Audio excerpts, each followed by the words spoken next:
Of course, it's the first time these guys are loading the extension mod, so it's going to take a second or two longer here. I also want to give a shout out to good guy Oz, who actually showed up an hour early. I don't know if you just misread the time or whatever, but one thing we did make sure to do for the tournament, guys, we made an entire Korean strictly timetable, and of course a couple of our friends made sure to help translate it so that the Koreans wouldn't have any problems figuring out times and make sure everybody was online and good to go. But here we are in the first match of the day. This is the big one officially underway. Boys and girls, spawning here in the bottom left corner of the map. It is my pleasure to introduce the Blue Terran player, Bomber. And in the upper right, as the red Zerg, it is Byul. Okay, so there's two people in this tournament I've never had the pleasure of casting. That is, I believe, Byul and Oz. I've seen a lot of Oz, of course, and seen Byul from afar, but this is kind of that extra nerd level because you get to cast him for the first time. Bomber, of course, if you guys recall, just this past week, we got to see him in DreamHack. We actually got to see him a lot in DreamHack, and we enjoyed him in the round of 16, where sadly he did fall to MC. But TvZ for Bomber has always kind of just been a crazy strong point, I feel. I mean, Byul's a fantastic player. They're both playing on the Korean server. You know, there's no latency discrepancies. This is probably the best case scenario for both of them. You know, when Byul won WCS America seasons ago, what do you think he did? Anyways, it was off the back of not only beating Jaedong, but also, I think, some really sick ZVT, if I'm recalling everything correctly. So I'm actually kind of excited to see Byul bring it here. Now, I still, like, despite getting very far or winning, yeah, I'm actually going to check that right now, because this is going to bother me, the WCS America League. He's still not really a household name, you know, like Bomber, everyone knows Bomber, everyone knows what Bomber does, everyone knows that like he has like this tank style sometimes too, and it's really fun and exciting, and that's why he's well known. Byul is just like really, really solid, and generally that doesn't get you a lot of, you know, recognition. Yeah, I mean, like, there's the aptly named Bomber Marines. I mean, he's got certain things attached to his play style. He's, of course, sponsored by Red Bull, so that really helps kind of give him a bit of publicity there, but I don't know. I think in terms of the context of everything, though, I mean, Byul, this isn't a tournament where you need a name, right? This isn't where you have to be the most famous guy. We invited some of the best players that we could get a hold of, period. And they're going to give us the best games. And I'm just big dumb grin on my face. Yeah. So he did lose to Polt in the WCS America, so he didn't actually win it. He got second place. So that's still pretty far, especially since it was actually new to them, WCS America. In season, I doesn't actually say which season it is. That's cool. That's whatever. But anyways, even though he lost to Polt, so it seems like today. I know, right? Even though he lost to Polt, I still remember seeing some really great ZVT. I think all those games were actually pretty close, if I recall correctly, as well.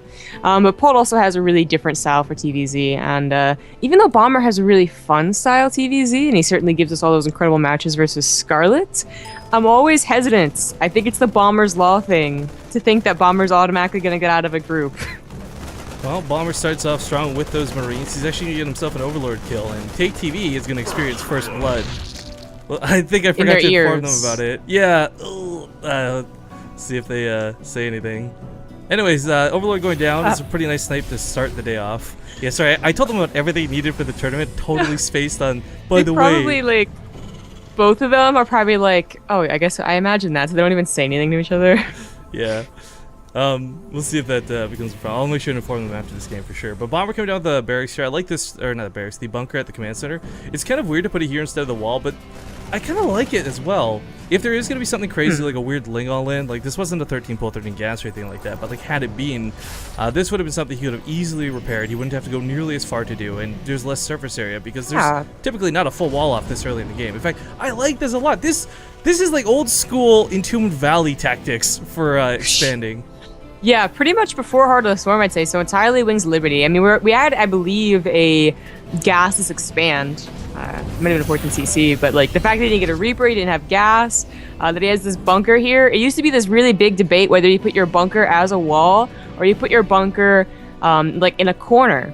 And the corner would always be that if you didn't want to get attacked by Lings, like they had less surface area, you would put it in the corner and then wall it off like we see Bomber doing. If you put it at the front as part of a wall, obviously you wall off faster, but like roaches can take, or Lings can take care of it easier. Like, There was like a bunch of discussion about why one was better than the other and whatnot. Yeah, well, I like the quicker third, but you bring up a good point. While it might be Bomber, while he might be known for his Marines, without opening for that Reaper, two big things happen. One, your opponent's kind of free to do whatever they want. They don't have to worry about the harass of the Reapers. They can freely drone. They don't have to invest in crazy lings. I mean, Byul, of course, did send some out early, as we can see, but that was like the worst part about this bunker. yeah, it's barely out of range to fully cover that. But these Hellions are going to possibly scout those roaches. I mean, Blue Flame's being researched behind this. This is kind of cool. We didn't really talk about this because we're talking about the command center and all this, but Blue Flame is a build that's not necessarily all in, but it's something that can be incredibly dangerous. Now, there are roaches coming out, and they should be able to shut this down, but the reality of roaches here, guys, is if they let those Hellions slip by, I mean, with Blue Flame, it's only going to take a couple of shots to roast an entire mineral line. Yeah. I mean, I don't think I've seen a Blue Flame versus a Roach Baneling all in a long time. Oh, wow. But you know what? Yeah. Bomber didn't scout anything. I don't think so. No, he didn't. Well, but he just like has a feeling. He's getting a tank. He's getting Widow Mines. Getting Marauder. Well, he saw the roaches, but. Okay, so this is kind of key, guys. Picking off the lings like this, you might be thinking, okay, you're killing lings, not a big deal, but this prevents the banelings. The roach bust itself is really not that scary. You can repair a bunker for days. There's a tank coming down the high ground. There's Widow Mines coming down as well. I mean, these Blue Flame Hellions picking off the lings is going to be the best thing the Bomber can use with this right now. Yes, technically, you can maybe dive some drones, but it's not about that. It's about simply holding this attack. Yeah, so this is weird because the wall up was not there. We're supposed to be breaking down that one wall. Now, Bomber does have 2 more bunkers in the back of this bunker, and with a tank, that should be enough to deal with the banelings at least. Yeah, most of the Hellions went down already, though. Kinda sucks. Yeah, that does suck, but once you build your second tank and you think you're pretty good, you can start rebuilding them. It is a little bit concerning the tank is so close to the ledge here. I mean, it gives him a lot of extra area to hit, which is necessary because he doesn't have the wall, but at the same time, roaches can potentially snipe this. I think every Terran player knows that this is kind of a hard decision to make where to put your tank. But that is a hell of a lot of lings on me, Grove. Yeah, but Byul is actually not going to commit to this, and I like that a lot. The big cancel on those banelings. The Blue Flame Hellions will be able to deal with the lings quite nicely. Of course, eventually Hellbats, if he puts the armory down. But right now he's really focused on getting his bio underway. Of course, by opening with Blue Flame, you really delay all this. So Stim's now finishing up, but as we see, there's not really a lot of production behind this. The starport's late. I mean, he's going to make up for lost time, but this is still lost time. Well, this is kind of an interesting, odd position. As you stated, the Blue Flame Hellion really pushed back any of those timings we usually see, and obviously didn't do a lot because of, well, I think I've seen some Blue Flame Hellion builds. They do try and dive past, and you have this weird game where like each other's all in pretty much does work. Right, it becomes not a base trade, but like an all-in trade.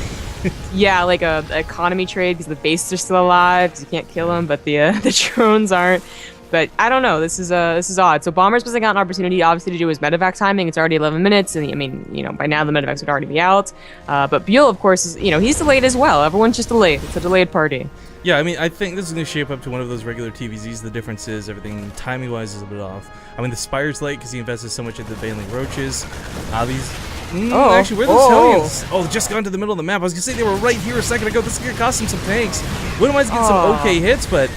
Oh, those aren't tanks you typically reproduce. This would have been a really nice advantage for Bomber to have defensively around this third. Oh, for sure. I mean, especially this third on this map. You wall off that, diagonally, and you put some tanks back there. Oh, that's such a key pickoff for Byul. That run by was huge. This actually forces Bomber to lift up the third. I don't disagree with that choice at all right now. I don't think Bomber thought there was that many lings. When an all-in comes, I mean, usually you have like 12 banelings or something like that, plus 15 more lings. Like, that was a lot of lings. I think it went up to 40 or 50. Sadly, only one of the Widow Mines managed to get away here. I mean, for Bio, you're not really relying a lot on factory tech. Losing a Widow Mine here, losing the tanks, typically doesn't affect you. But because Bomber's in he's been forced into such a defensive position right off the bat, losing these units is kind of critical. Because as we see through army value, guys, it's just simply smaller than Byul's, bottom line. I mean, that was 4 Marines, 2 tanks, and 1 Marauder. I mean, that's a lot to give away. Especially if they're not necessarily pushing, although he could definitely have pushed with it. I really like the Blue Flame Hellbats in this situation for just how many lings there are. I mean, Widow Mines are not going to do nearly the same amount of damage. I'm always judging these pro players, right? But I don't think he actually knows that Byul's not transferring in Roach Hydra, which would be unlikely, yes. But you know, you would like to scout that before. Yeah, he has 60 lings, but he also had like 12 roaches. Yeah. Ah, well. You're right, though. They are going to be useful against the lings and Bomber. Bomber's going to have good tech against it. Barely doesn't have a turret done. Combat Shields is finished up, at least for the Marines, so with 1-1 they may be able to drive this back with its production, but this is annoying because it's going to lose a couple SCVs, yeah. And this one's building units. Or building buildings. Yeah. It's the worst place to put production. It just straight up cancels that one barracks, okay. Right side base, third is going to be under attack for a moment. As soon as he realizes there's no defense, he may swoop in with the rest of the lings right outside, but he's going to see the response and probably stay back. The mutas do get pushed back by that production. That's the nice thing about a low count of mutas, for Bomber at least. You know, it's not the end of the game. Usually when it's that 40 count swooping on your production, you're kind of, alright, base trade time, baby. But both players coming up on their 2-2. And this is, for all intents and purposes, kind of a normalized game, just with really, really late timings for each. Byul has maxed out, but he's not really in a position to push. Yeah, he's got a hell of a lot of Zerglings, but there's no Banelings to really be found. He's got a small handful with the army here. Now morphing in a couple more, but there's no way you take on Hellbats and Marines in this number, this quantity, without a good Baneling count.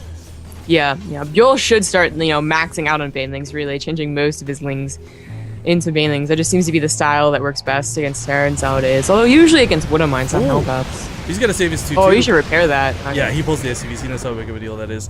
A bit of a blind spot here. Actually, the SimCity working a little bit against Bomber too. There's no way to quickly respond to that. And that's going to be a big target in the base for mutas to come in, and there's no turrets here. There's just big open area. But Bomber's starting to push out a little bit. I don't know. He's not quite on that, like, you know, 13 Marine instant reproduction count. And because he's so close to max, his production at home is not going to be enough to stop the mutas. Yeah, has a Widow Mine on the way. That's the only thing that's going to save him. He has to clear up creep, which is going to take so long without dealing real damage. Yeah, there's also not a lot of Marauders here on the front line to soak those hits. He's just going on a creep. Oh, this is just, it goes against everything Terran is told. You know what? A Ling run by goes off behind this. Snap. And once again, Bomber has no production at home because everything is on those front lines. So he's going to bleed out a lot of SCVs. Kind of an awkward, I don't even know if this is fully on a base trade yet or not, but with all these Banelings here, this could go very poorly for Bomber. Isn't quite split. He's trying to spread behind this. Marines do get back, and this is the Hellbats. They soak up a lot of those hits. Not enough Banelings remaining. He's morphing in some more, but there's still so many Marines on the front line. And at this point, if it becomes a base trade, I think Bomber's got the DPS for it. Let's not forget, always lift buildings too. He's heavily fortifying and reproducing at the third. Wow, he's completely said screw the main. Like, he's going to try and produce what he can, but he's putting all his new production here at the third. Continuing to push because the third base of Byul. Oh, he's got to lift up. Okay. Jeez. You know, it was a desperate trade that was forced upon him, but Byul will take game number 1. 42 SCVs down, yikes. Byul will take game number 1. Yeah.